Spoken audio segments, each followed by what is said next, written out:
সুপ্রিয় দর্শক ভাই বোনেরা, নবী সাল্লাল্লাহু আলাইহি ওয়াসাল্লামের প্রতি দুরূদ প্রেরণ করা এটা ইমানদারদের জন্য অত্যন্ত লাভজনক একটি আমল। এমন একটি লাভজনক আমল যার 40টি উপকারিতার কথা বর্ণনা করেছেন আল্লামা ইবনুল কাইয়িম রাহিমাহুল্লাহ। তার কিতাবে তিনি নবী সাল্লাল্লাহু আলাইহি ওয়াসাল্লামের প্রতি দুরূদ পাঠের 40টি উপকারিতা, একটি দুটি বা চারটি ছয়টি নয়, 40টি উপকারিতার কথা তিনি বর্ণনা করেছেন। তার সবগুলো আমরা উল্লেখ করতে যাব না, মাত্র 5-6টি গুরুত্বপূর্ণ উপকারিতার কথা আমরা আজ আপনাদের সঙ্গে শেয়ার করতে চাই। প্রিয় বন্ধু, নবী সাল্লাল্লাহু আলাইহি ওয়াসাল্লামের প্রতি দুরূদ প্রেরণ করা, তার জন্য দুরূদ পাঠ করার মানে হলো তার জন্য দোয়া করা, শান্তির জন্য, রহমতের জন্য আল্লাহ সুবহানাহু ওয়া তাআলার কাছে আরজি পেশ করা। এটাই হলো দুরূদের সারমর্ম। দরুদ পাঠ করা মানে হলো নবীজির জন্য দোয়া করা। প্রিয় বন্ধু, নবী সাল্লাল্লাহু আলাইহি ওয়াসাল্লামের প্রতি দরুদ পাঠ করলে, তার প্রতি তার জন্য দোয়া করলে তার সর্বপ্রথম উপকারিতা আমরা নিজেরা লাভ করব। আমরা দোয়া না করলেও আল্লাহ তাআলা তার হাবিবের প্রতি রহমত নাজিল করবেন। আমরা দোয়া না করলেও আল্লাহ সুবহানাহু ওয়া তাআলা তার হাবিবের প্রতি রহমত নাজিল করবেন।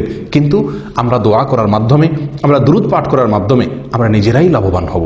প্রিয় বন্ধু, আসুন আমরা দুরূদ সম্পর্কে নবী সাল্লাল্লাহু আলাইহি ওয়াসাল্লামের বাণী থেকে গুরুত্বপূর্ণ কয়েকটি পয়েন্ট জেনে নেই, যেগুলো আমাদের সকলকে আমলটি করতে উৎসাহ যোগাবে ইনশাআল্লাহ বিইذনিল্লাহ। তিরমিজির একটি বিশুদ্ধ সূত্রে বর্ণিত হাদিসে আসছে, উবাই ইবনে কাব রাদিয়াল্লাহু তাআলা আনহু অত্যন্ত সিনিয়র একজন সাহাবী।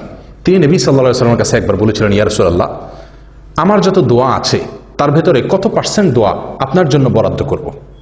নবী সাল্লাল্লাহু আলাইহি ওয়াসাল্লাম তাকে ইচ্ছাধিকার দিয়ে বলছিলেন, তুমি যতটুকু চাও, কোনো বাধ্যকতা তোমার জন্য নেই। কোরআন সুন্নাহ তোমাকে কোনো এ ব্যাপারে বাধ্য করেনি যে এত পার্সেন্ট তোমাকে দোয়া করতে হবে, তোমার দোয়ার ভেতরে নবীর জন্য দোয়া এতটুকু রাখতে হবে, এরকম কোনো কথা নেই। তখন উবাই ইবনে কাব রাদিয়াল্লাহু তাআলা আনহু নবী সাল্লাল্লাহু আলাইহি ওয়াসাল্লামকে বলছিলেন, ইয়া রাসূলুল্লাহ, তাহলে আমি যদি আমার দোয়ার মধ্যে 1/4 আপনার জন্য বরাদ্দ রাখি, অর্থাৎ যত দোয়া করি তার ভিতরে 4/1 শুধুমাত্র আপনার জন্য দোয়া করি।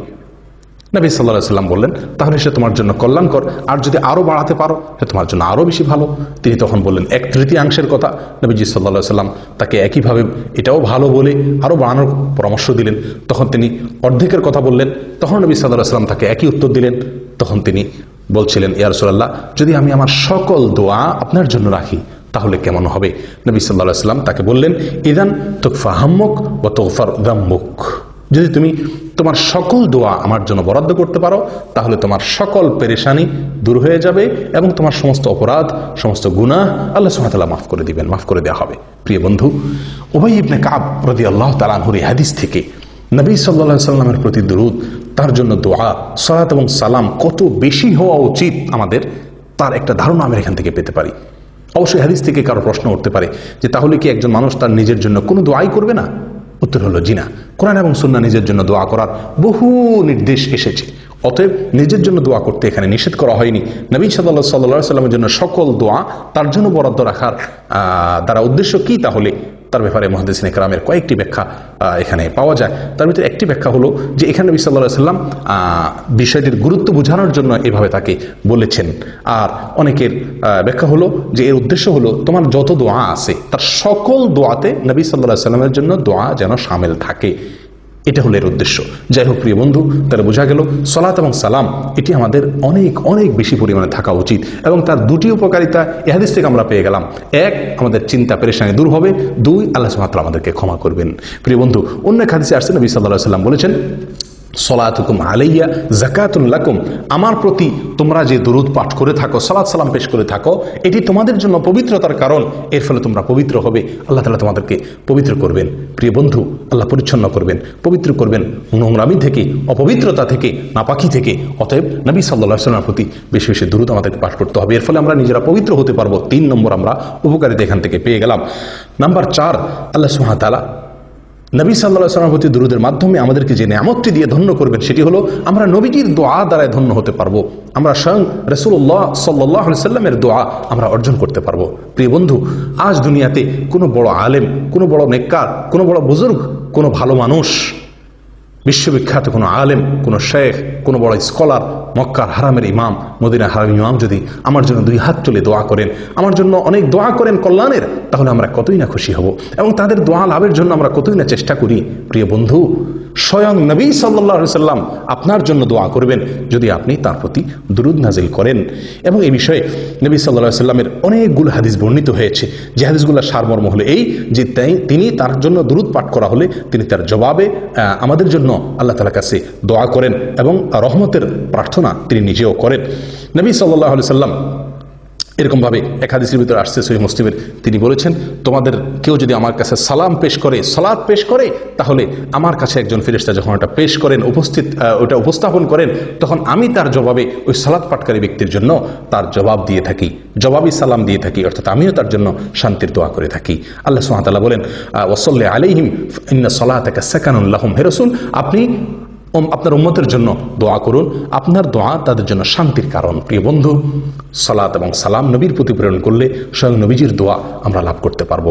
প্রিয় বন্ধু, নবী সাল্লাল্লাহু আলাইহি সাল্লামের এক হাদিসে তিনি বলেছেন যে ইন্নাল্লাহা ওয়াক্কালা মালাকাম মিনাল মালাইকা, আল্লাহ তাআলা ফেরেশতা নির্ধারণ করে রেখেছেন কি কাজের জন্য? যে ফেরেশতার কাছে সমস্ত আদম সন্তানের বায়োডাটা দেওয়া আছে, সবার নাম ধাম দেওয়া আছে। যখনই কেউ দুরূদ পাঠ করে, ওই ফেরেশতা নবী সাল্লাল্লাহু আলাইহি সাল্লামের কাছে সেই দুরূদকে পেশ করেন এবং বলেন, ইয়া রাসূলুল্লাহ, আপনার উম্মতের অমুক সদস্য, অমুকের সন্তান অমুক, সে আপনার প্রতি দুরূদ পাঠ করেছে, দুরূদ প্রেরণ করেছে। তখন নবী সাল্লাল্লাহু আলাইহি সাল্লাম তার জবাব দিয়ে থাকেন, অর্থাৎ তিনিও তার জন্য রহমতের দোয়া করে থাকেন। প্রিয় বন্ধু, যত বেশি আপনি ইস্তেগফার করবেন, তত বেশি নবীজির দোয়া লাভ করতে পারবেন। দিনে যদি আপনি 100 বার ইস্তেগফার করেন, তার মানে আপনি 100 বার নবী সাল্লাল্লাহু আলাইহি সাল্লামের দোয়ার ভাগীদার আপনি হতে পারলেন। আসুন এটাকে আমাদের জীবনের অংশ বানিয়ে নিই। তাহলে দোয়ার 4 নম্বর উপকারিতা হলো নবী সাল্লাল্লাহু আলাইহি সাল্লামের দোয়া, ইস্তেগফার সালাতের 4 নম্বর উপকারিতা হলো আমরা নবী সাল্লাল্লাহু আলাইহি সাল্লামের দোয়ার ভাগীদার হতে পারবো, দোয়ার অংশীদার হতে পারবো। সালাত এবং সালামের আরেকটি গুরুত্বপূর্ণ উপকারিতা হলো যে এর ফলে আমরা আল্লাহ সুবহানাহু ওয়া তাআলার রহমত আমাদের প্রতি নাজিল হবে। নবী সাল্লাল্লাহু আলাইহি ওয়াসাল্লাম বিখ্যাত একটি হাদিস আমরা অনেকেই জেনে থাকার কথা, তিনি বলেছেন, মান সাল্লা আলাইয়া মাররাতান সাল্লাল্লাহু আলাইহি আশারা, যে ব্যক্তি আমার প্রতি একবার দুরূদ পাঠ করবে, আমার জন্য একবার সালাত সালাম পেশ করবে, আল্লাহ তাআলা তার জন্য 10 বার রহমত নাজিল করবেন। একের বিনিময়ে 10, সে আমার জন্য একবার রহমত নাজিল এর দোয়া করবে, আল্লাহ তাআলা তার জন্য 10টি রহমত 10 বার, তার জন্য একটির বিনিময়ে 10টি বার তার প্রতি আল্লাহ তাআলা রহমত নাজিল করবেন। প্রিয় বন্ধু, অতএব আসুন এই সালাত এবং সালামকে আমরা খুব গুরুত্বের সাথে অবসর সময়গুলোতে যখন সুযোগ পাই আমরা সালাত এবং সালামের অভ্যাস করি, নবী সাল্লাল্লাহু আলাইহি ওয়াসাল্লামের প্রতি দুরূদ প্রেরণ করার চেষ্টা করি, তাহলে আমরা আল্লাহ সুবহানাহু ওয়া তাআলার রহমতের ভাগীদার হতে পারবো, আল্লাহর রহমতের মালিক আমরা হতে পারবো। প্রিয় বন্ধু, পেরেশানি দূর হয়ে যাবে, আল্লাহ তাআলা আমাদেরকে ক্ষমা করে দিবেন এবং এর মাধ্যমে স্বয়ং নবী সাল্লাল্লাহু আলাইহি ওয়াসাল্লামের দোয়ার ভাগীদার আমরা হব। আল্লাহ তাআলা আমাদেরকে পবিত্র করবেন, আল্লাহ তাআলার রহমত আমাদের প্রতি নাজিল হবে। আরও বহুবিধ উপকারিতা রয়ে গেছে। প্রিয় বন্ধু, সবসময় দুরূদ পাঠ করা যায়, বিনা ওযুতেও দুরূদ পাঠ করা যায়, বাথরুম ছাড়া, শুধুমাত্র টয়লেট ছাড়া, আর বাকি যে কোনো জায়গাতে আপনি পবিত্র থাকলেই, ওযু যদি নাও থাকে তবুও আপনি দুরূদ পাঠ করতে পারেন। এবং এই দুরূদ পাঠ অত্যন্ত সহজ একটি আমল। সবচেয়ে সহজ দুরূদ হলো সাল্লাল্লাহু আলাইহি ওয়াসাল্লাম। আমরা সাধারণত আজকাল নবী সাল্লাল্লাহু আলাইহি সাল্লামের নাম শুনলে হয়তো বড় যে সাল্লাল্লাহু আলাইহি সাল্লামকে অনেকে বলি, আবার অনেকে বিভিন্ন উপলক্ষে কোনো নতুন ঘর, নতুন দোকান, নতুন বাড়ি, এগুলো উদ্বোধন উপলক্ষে মিলাদের নামে আমরা হয়তো কিছু গতানুগতিক দুরূদ পাঠ করি। প্রিয় বন্ধু, এটা নয়। দুরূদ হলো চলতে ফিরতে, উঠতে বসতে, আগে পরে প্রত্যেকটি দোয়াতে আমরা দুরূদ পাঠ করতে হবে। আল্লাহ সুবহানাহু ওয়া তাআলা সালাতের মতো ইসলামের সবচেয়ে ঈমানের পরে গুরুত্বপূর্ণ বিষয়, সেখানে একটা অংশ রেখে দিয়েছেন সালাতকে, অর্থাৎ নবী সাল্লাল্লাহু আলাইহি ওয়াসাল্লামের প্রতি দুরূদকে। তাহলে বোঝা গেল যে দুরূদ আমাদের প্রত্যেকটি দোয়াতে নবীর জন্য দুরূদ থাকা উচিত এবং উঠতে বসতে চলতে ফিরতে অবসর সময়গুলোতে নবীর জন্য দোয়া আমাদের মুখে জারি থাকা উচিত। তার লাভ আমরা নিজেরাই ভোগ করব। তিনি যে আমাদেরকে দুরূদ পাঠের নির্দেশ করেছেন এবং অধিক হারে দুরূদ প্রেরণ করতে বলেছেন তার প্রতি, সেটা আমাদের নিজেদের স্বার্থে, আমাদের নিজেদের সুবিধার্থে। প্রিয় বন্ধু, দুরূদের জন্য সবচেয়ে গুরুত্বপূর্ণ সময়, সবচেয়ে মূল্যবান সময়, দুরূদের সিজন বলা যেতে পারে শুক্রবার এই দিনটি এবং শুক্রবারের রাতটি, অর্থাৎ বৃহস্পতিবার সন্ধ্যা থেকে নিয়ে শুক্রবার রাত শুরু হয়ে যায়। বৃহস্পতিবার সন্ধ্যায় সূর্য যাওয়ার সঙ্গে সঙ্গে শুক্রবারের হিসাব শুরু হয়ে যায়। এক হাদিসে তো আলাদা শুক্রবার দিন এবং শুক্রবার রাত, এই উভয়টিকে নবী সাল্লাল্লাহু আলাইহি ওয়াসাল্লাম আলাদাভাবে উল্লেখ করে বলেছেন যে তোমরা এই শুক্রবার দিনে এবং শুক্রবার রাতে আমার প্রতি দুরূদ প্রেরণ করো। ইবনে মাজাহ এক হাদিসে আসছে। প্রিয় বন্ধু, শুক্রবারে নবী সাল্লাল্লাহু আলাইহি ওয়াসাল্লাম প্রতি দুরূদ পাঠ করার বিষয় আরো অনেকগুলো হাদিসে আসছে, যেগুলোর খোলাসা কথা হলো যে শুক্রবার তোমরা আমার প্রতি দুরূদ পাঠ করো। নবী সাল্লাল্লাহু আলাইহি ওয়াসাল্লাম এক হাদিস সহিহ মুসলিমে যেটি বর্ণিত হয়েছে, তিনি ইরশাদ করেছেন, যে ইন্না আফদাল আইয়ামিকুম ইয়াউমুল জুমআ, নিশ্চয়ই তোমাদের এই দিনের ভিতরে সপ্তাহের সবচেয়ে সেরা এবং শ্রেষ্ঠ দিন হলো জুমার দিন। অতএব কি করো, ফাআকথিরু আলাইয়া মিনাস সালাতি ফি, অতএব এই দিনে তোমরা আমার প্রতি বেশি বেশি দুরূদ পাঠ করো। জুমার দিনে যত বেশি সম্ভব দুরূদ পাঠ করতে হবে। জুমার দিনে যত নফল আমল আছে প্রিয় বন্ধু, জুমার সালাতের পরে জুমার দিনের সবচেয়ে গুরুত্বপূর্ণ নফল আমল হলো নবী সাল্লাল্লাহু আলাইহি ওয়াসাল্লামের প্রতি সালাত এবং সালাম পেশ করা, এরপর সূরা কাহফ ইত্যাদি। প্রিয় বন্ধু, আসুন দুরূদকে আমাদের জীবনের অংশ বানিয়ে নেই। আল্লাহর রহমতের ভাগিদার হব, গুনাহ মাফ হবে, পেরেশানি দূর হবে। আল্লাহ সুবহানাহু ওয়া তাআলা এই দুরূদের মাধ্যমে আমাদেরকে পবিত্র করবেন এবং স্বয়ং নবী সাল্লাল্লাহু আলাইহি ওয়াসাল্লামের দোয়ার ভাগিদার আমরা হতে পারব। আল্লাহ তাআলা আমাদের সকলকে দুরূদের আমলটিকে সবসময় নিয়মিত করার তৌফিক দান করেন। দুরূদ, সবচেয়ে শ্রেষ্ঠ দুরূদ হলো দুরূদ ইব্রাহিম, যেটি আমরা সালাতের মধ্যে পড়ে থাকি। এছাড়া যে কোনো দুরূদ আমরা পাঠ পড়তে পারি, এমনকি আমাদের নিজেদের কোনো বানানো দুরূদও আমরা পড়তে পারি। তার জন্য দোয়া যে কোনো ভাষায় হতে পারে, নিজের ভাষায় মাতৃভাষায়ও হতে পারে। শুধু লক্ষণীয় হলো একটি বিষয়, সেটি হলো নবীজির জন্য কোরআন এবং সুন্নাহর বাইরে নিজেদের ভাষায় যদি কোনো দুরূদ আমরা তার জন্য প্রেরণ করি, পাঠ করি বা তার জন্য কোনো দোয়া করি, তাহলে সেটি অবশ্যই তার ভিতরে এমন কোনো কথা থাকতে পারবে না যেটি কোরআন এবং সুন্নাহ অ্যালাউ করে না।